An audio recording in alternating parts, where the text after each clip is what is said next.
آج ہم ایک ایسے گیت پر بات کر رہی ہیں جو بظاہر تو ایک محبت کی کہانی سناتا ہے، لیکن اگر اس کی تہوں میں اتریں تو پنجاب کی ثقافت، مردانگی کے تصورات اور محبت کی طاقت کی ایک پوری داستان سامنے آتی ہے۔ میں سدھو موسے والا کے گیت بروٹا کی بات کر رہی ہوں۔ آج ہم یہ کھوج لگائیں گے کہ کس طرح لینڈ کروزر، ٹریکٹر اور حویلیوں جیسی علامتیں استعمال کر کے ایک بہت ہی قدیم خیال کو ایک نیا، جدید رنگ دیا گیا ہے۔ جی، اور یہ بہت دلچسپ ہے کیونکہ اس گیت کا عنوان ہی بروٹا یعنی برگد کا ایک بہت بڑا پرانا درخت، وہیں سے کہانی شروع ہو جاتی ہے۔ بالکل۔ یہ عنوان سنتے ہی ذہن میں ایک ایسی چیز کا تصور آتا ہے جو بہت مضبوط ہے، جس کی جڑیں بہت گہری ہیں اور جسے ہلانا تقریباً ناممکن ہے۔ اور گیت اسی ناممکن کام کے ہونے کی کہانی ہے۔ یہ صرف ایک محبت کا گانا نہیں ہے، یہ ایک طاقتور شناخت کے ٹوٹنے اور پھر ایک نئی شکل میں جڑنے کا قصہ ہے۔ بالکل، جڑوں والی چیز کا متاثر ہونا۔ آئیے اسی سے شروع کرتے ہیں۔ گیت کے شروع میں جس کردار کو جٹ کہا گیا ہے، اس کی جڑیں کتنی مضبوط دکھائی گئی ہیں۔ مجھے اس کردار کی تصویر کشی ہمیشہ سے تھوڑی کہہ لیں کہ متضاد لگی ہے۔ ایک طرف اس کا جسم LC یعنی لینڈ کروزر جیسا بتایا گیا ہے، جو جدید طاقت، پیسے، اثر و رسوخ کی علامت ہے۔ صحیح۔ اور دوسری طرف اس کا رنگ سوراج ٹریکٹر جیسا ہے، جو اسے سیدھا زمین سے، کھیتی باڑی سے، مطلب اس کی روایت سے جوڑتا ہے۔ کیا یہ تضاد جان بوجھ کر ڈالا گیا ہے؟ دیکھیں، یہ تضاد نہیں بلکہ یہ جدید پنجاب کے ایک طاقتور نوجوان کی مکمل تصویر ہے، اور یہ بہت خوبصورتی سے کیا گیا ہے۔ اچھا، لینڈ کروزر صرف ایک گاڑی نہیں ہے، پنجاب میں یہ سٹیٹس کا ایک بہت بڑا سمبل ہے۔ یہ دکھاتا ہے کہ وہ شخص صرف زمیندار ہی نہیں بلکہ اس کے پاس جدید دنیا کی طاقت بھی ہے۔ وہ شہروں میں بھی اتنا ہی بااثر ہے جتنا اپنے گاؤں میں۔ ٹھیک، لیکن پھر فوراً سورج ٹریکٹر کا ذکر آتا ہے۔ سورج پنجاب کے کسانوں کے لیے صرف ایک مشین نہیں، یہ ان کی محنت، ان کی زمین سے محبت اور ان کی نسلوں کی وراثت کی علامت ہے۔ تو یہ کردار ایک ہی وقت میں ماڈرن بھی ہے اور اپنی جڑوں سے بھی مضبوطی سے جڑا ہوا ہے۔ اچھا، تو یہ ایک مکمل پیکج ہے۔ وہ صرف ایک پہلوان یا زمیندار نہیں بلکہ ایک ایسی شخصیت ہے جو دونوں جہانوں میں کامیاب ہے۔ بالکل، وہ اپنی وراثت پر فخر بھی کرتا ہے اور دنیا میں اپنی جگہ بنانا بھی جانتا ہے۔ اور اس کی سماجی حیثیت کو مزید واضح کرنے کے لیے کہا گیا ہے کہ وہ سرپنچ کا بیٹا تھا۔ اور پھر وہ لائن آتی ہے کہ وہ ایک باز کی طرح تھا جس کے پیچھے بہت سی کبوتریاں تھیں۔ ہاں، اور باز کا استعارہ یہاں بہت اہم ہے۔ باز صرف ایک شکاری پرندہ نہیں، وہ آسمان پر راج کرتا ہے۔ وہ طاقت، آزادی اور بے خوفی کی علامت ہے۔ صحیح۔ اور کبوتریاں جو اس کے پیچھے ہیں، وہ صرف اس کی کشش کو نہیں دکھاتی بلکہ اس کی طاقت کے دائرے کو ظاہر کرتی ہیں۔ وہ اپنے ماحول کا مرکز ہے۔ پھر ایک اور پرت شامل کی جاتی ہے جب کہا جاتا ہے کہ اس کی کمر اسلحے کے کارخانے جیسی تھی۔ یہ لائن اسے ایک خطرناک، شاید تھوڑا قانون سے بغاوت کرنے والا کردار بھی بناتی ہے۔ اچھا۔ وہ ایسا شخص ہے جس سے لوگ ڈرتے ہیں، جس سے الجھنے سے پہلے 100 بار سوچتے ہیں۔ تو مطلب یہ ساری چیزیں مل کر ایک ایسے بندے کی تصویر بناتی ہیں جو کسی سے نہیں ڈرتا، جس کا بہت اثر ہے اور جسے ہرانا تقریباً ناممکن لگتا ہے۔ ایک مکمل الفا میل۔ جی بالکل۔ اور یہ سدھو موسے والا کے اپنے میوزیکل پرسونا سے بھی بہت ملتا جلتا ہے نا، جہاں وہ اکثر خود کو ایک نڈر شخص کے طور پر پیش کرتے تھے۔ بالکل، یہ کردار ان کے کئی گیتوں کے مرکزی خیال کی عکاسی کرتا ہے۔ ایک ایسا شخص جو معاشرے کے اصولوں کو چیلنج کرتا ہے، جو اپنی طاقت اپنے بل بوتے پر بناتا ہے اور اسے دکھانے سے گھبراتا نہیں۔ تو گیت کا سیٹ اپ بہت مضبوط ہے۔ ایک ناقابل تسخیر قلعہ کھڑا کر دیا گیا ہے، اور اب کہانی اس قلعے کو گرانے کی ہے۔ اور یہاں سے معاملہ واقعی دلچسپ ہو جاتا ہے، کیونکہ اس قلعے کو گرانے کے لیے کوئی فوج یا ہتھیار نہیں آتے، بلکہ ایک ایسی قوت آتی ہے جسے عام طور پر بہت نازک سمجھا جاتا ہے۔ لیکن اس گیت میں عورت کے حسن کو نزاکت سے نہیں بلکہ ایک قدرتی آفت کے طور پر پیش کیا گیا ہے۔ جی، عام طور پر تو حسن کو پھولوں سے، چاند سے تشبیہ دی جاتی ہے، لیکن یہاں تو سیدھا سیدھا طوفان اور بھگولے کی بات ہو رہی ہے۔ یہ کتنا غیر معمولی ہے۔ یہ غیر معمولی تو ہے، لیکن پنجابی لوک روایات کی روح کے عین مطابق ہے۔ اگر آپ پنجاب کی کلاسیکی عاشقی یا داستانیں دیکھیں، ہیر رانجھا یا مرزا صاحباں، تو ان میں محبت کوئی نرم میٹھا جذبہ نہیں ہے۔ وہ ایک انقلابی، سماج کو چیلنج کرنے والی اور اکثر تباہ کن قوت ہوتی ہے، اچھا۔ جو خاندانوں کو، روایات کو اور قائم شدہ نظام کو ہلا کر رکھ دیتی ہے۔ محبت وہاں ایک بغاوت ہے۔ یہ گیت اسی روایت کو جدید زبان میں پیش کر رہا ہے۔ یہاں حسن ایک نیری یعنی آندھی ہے، اور وہ بھی پورے ورگی یعنی مشرق سے آنے والی۔ پنجاب میں مشرق سے آنے والی آندھی اکثر بہت شدید اور تباہ کن مانی جاتی ہے۔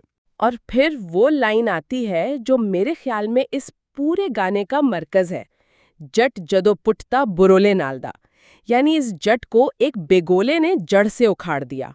واہ، میں نے کبھی اس گیت کے عنوان بروٹا کو اس لائن سے اس طرح نہیں جوڑا تھا۔ بالکل یہی بات ہے۔ تو یہ صرف ایک نام نہیں بلکہ پوری کہانی کا خلاصہ ہے جو شروع میں ہی بتا دیا گیا ہے۔ یہی تو اس گیت کی شاعری کا کمال ہے۔ جٹ ہی وہ بروٹا ہے، وہ برگد کا درخت جس کی ہم بات کر رہے تھے، جس کی جڑیں زمین میں گہری تھیں، جس کا تنا لینڈ کروزر جیسا مضبوط تھا، جو باز کی طرح اونچا اڑتا تھا۔ اور عورت کا حسن وہ برولا یعنی بھگولا ہے، ایک ایسی گھومتی ہوئی غیر متوقع اور بے قابو قدرتی قوت جو آتی ہے اور مضبوط سے مضبوط درخت کو بھی جڑوں سمیت اکھاڑ کر کہیں اور پھینک دیتی ہے۔ مطلب یہ کسی انسان کا کسی انسان سے ہارنا نہیں ہے؟ نہیں، یہ ایک قائم شدہ مضبوط چیز کا فطرت کی ایک اندیکھی قوت کے سامنے بے بس ہو جانے کی کہانی ہے۔ یہ طاقت کا ٹکراؤ تو سمجھ میں آتا ہے، لیکن اس کے بعد ہوتا کیا ہے؟ ظاہر ہے کہ برولا جیت جاتا ہے، تو یہ جیتا ہوا طوفان اس بروٹا کو کس شکل میں چھوڑ جاتا ہے؟ کیونکہ اکھڑ جانے کے بعد درخت یا تو مر جاتا ہے یا کہیں اور جا گرتا ہے، اس کا کیا بنا؟ یہی اس کہانی کا سب سے دلچسپ موڑ ہے۔ وہ مرتا نہیں، وہ تبدیل ہو جاتا ہے۔ تبدیل ہو جاتا ہے؟ اس کی پوری شخصیت، اس کی انا، اس کا غرور، سب کچھ نئی شکل اختیار کر لیتا ہے۔ یہ صرف محبت میں پڑھنا نہیں ہے، یہ ایک مکمل شخصیت کی تبدیلی ہے، ایک طرح سے اس کا دوبارہ جنم ہے۔ اور اس تبدیلی کو دکھانے کے لیے بھی بہت طاقتور الفاظ استعمال کیے گئے ہیں، جیسے ایک لائن ہے، پیار دیاں تندا نال نتھ پالیا، یعنی اسے محبت کے دھاگوں سے نتھ ڈال دی گئی۔ یہ نتھ کا لفظ بہت معنی خیز ہے۔ بہت زیادہ۔ نتھ عام طور پر کسی بہت طاقتور اور بے قابو جانور جیسے بیل کو قابو کرنے کے لیے اس کی ناک میں ڈالی جاتی ہے۔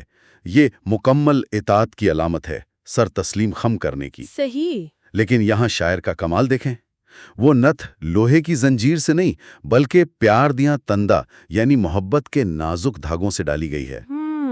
اس کا مطلب ہے کہ یہ اطاعت زبردستی کی نہیں ہے، اس پر کوئی جبر نہیں کیا گیا، بلکہ اس نے خود کو خوشی سے رضاکارانہ طور پر اس محبت کے حوالے کر دیا ہے۔ وہ دھاگے اتنے نازک ہیں کہ وہ چاہے تو ایک جھٹکے میں توڑ سکتا ہے، لیکن وہ توڑنا نہیں چاہتا۔ یہ ایک مسحور کن اطاعت ہے۔ اور اس کی شخصیت کا جو سب سے بڑا حصہ تھا، یعنی اس کا غرور، اس کا کیا ہوا؟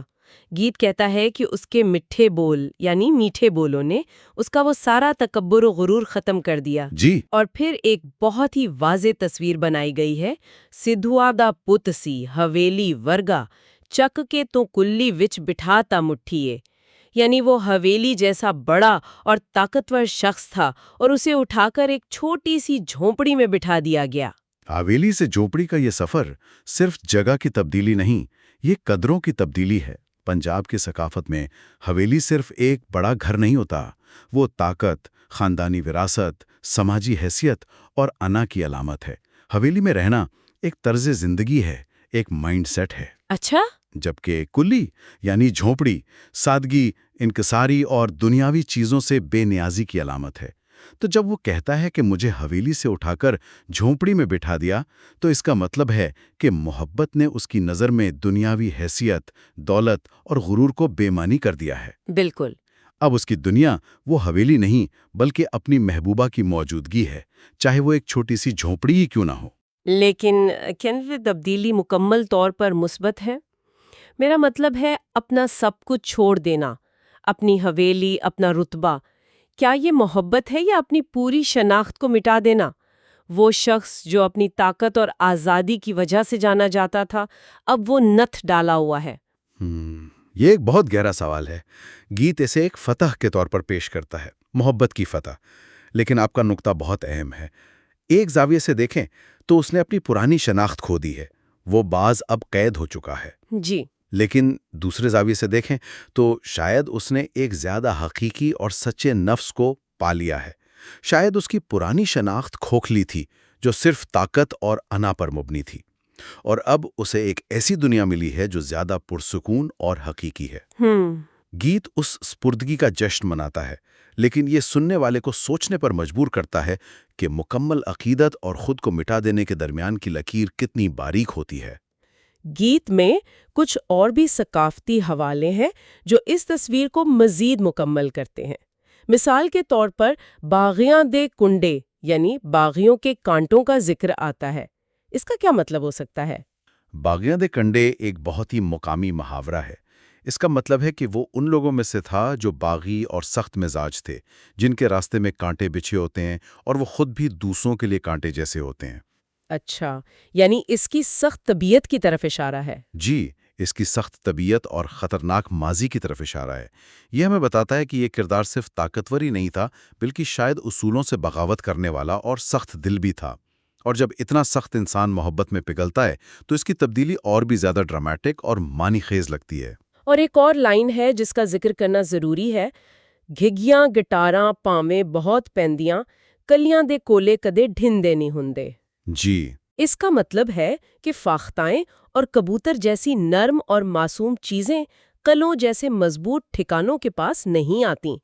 یہ اس خیال کو پیش کرتا ہے کہ اس جیسے طاقتور اور سخت شخص کے قریب نرمی یا نزاکت کی کوئی گنجائش ہی نہیں تھی۔ بالکل، یہ لائن اس کے کردار کی ناقابل رسائی ہونے کو ظاہر کرتی ہے۔ وہ ایک قلعہ تھا جس کے قریب کوئی پرندہ بھی پر نہیں مار سکتا تھا۔ وہ اتنا انٹیمیڈیٹنگ تھا کہ نرم دل لوگ اس سے دور رہتے تھے۔ لیکن پھر محبت آتی ہے، اور نہ صرف اس قلعے کے پاس آتی ہے بلکہ اس کی بنیادیں ہلا دیتی ہے۔ یہ اس تضاد کو اور گہرا کرتا ہے کہ جس شخص کو کوئی چھو نہیں سکتا تھا، اسے محبت نے مکمل طور پر اپنا بنا لیا۔